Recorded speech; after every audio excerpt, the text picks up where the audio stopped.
My name is Brian Peckford, and I was the Premier of Newfoundland and Labrador from 1979 to 1989. And it was during that period that the Premiers, First Ministers of Canada, all the Premiers and the Prime Minister decided, as a result of a lot of activity that had gone on for decades before, that it was time to put our rights and freedoms for individuals in the Constitution.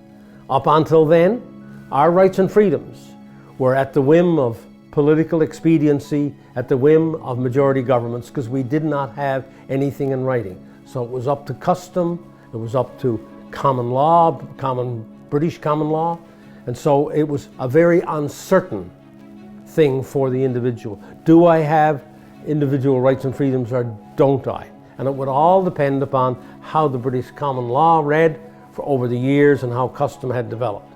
So it's extremely important now for me, as the last living First Minister who helped craft that constitutional document in 1981, to explain to people that these rights and freedoms of 40 years now, 1981-82, it went into legislation, and here we are in 2022, to explain to people that these rights and freedoms were gained after 114 years, and it's very important for me to advance and explain that document and those rights and freedoms to Canadians, because they will begin to realize just how sacred they are.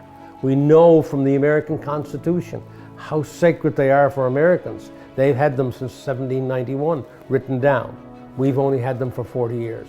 And we must capture that sacredness of the freedom of an individual the same way as the Americans have. And I think the Charter does that, and it's up to me to advance it in that manner.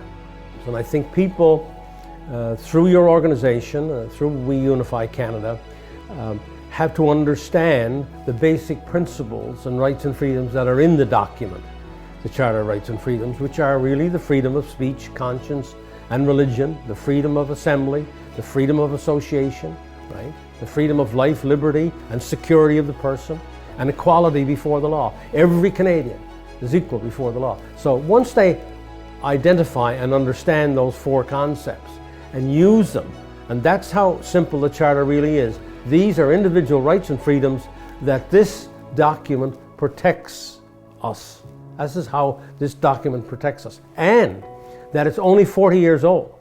This is not a document that's been around for a long while. So it was, 114 years before we got it after Confederation. So this is how precious it is. It took a long while to get this document, to get these rights and freedoms in the Constitution. Now that we have them there, 40 years later, we don't want to lose them. And so it's up to the individual and We Unify Canada to advance the message. What we have gained, we are not prepared to lose.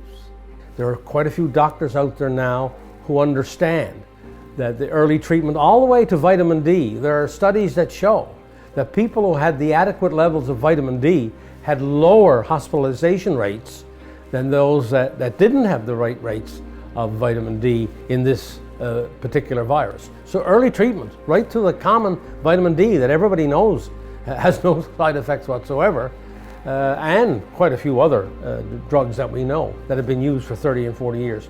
So advancing and pushing the idea of early treatment, I think, is a very necessary thing that Unify Canada is doing, and I think the individual can learn more through the organization and then advance it with their friends and their family and so on, therefore help the cause immensely. So in conclusion, I would say that, as most people who read history at all realize, democracy is a very fragile concept. The majority of the world doesn't live under democracy. The majority of the world never lived under democracy.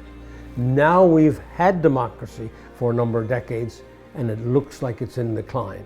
So there has to be a real strong effort by us to understand that when we say rights and freedoms, we're talking about democracy. We're talking about fairness. We're talking about being fairly represented. We're talking about parliaments that work. We're talking about governments that are transparent. We're talking about governments that are accountable, that are honest to the people. And so that's what we're about. That's what the whole issue is about. is to re-establishing democracy in all its forms, from rights and freedoms to the individual, to the parliaments being really honest, and that the people have a say in their parliaments, and that the parliaments have a say in their governments. So yes, we have to restore democracy in all its forms, have honest leaders, have honest MPs, and have a government that works for the people.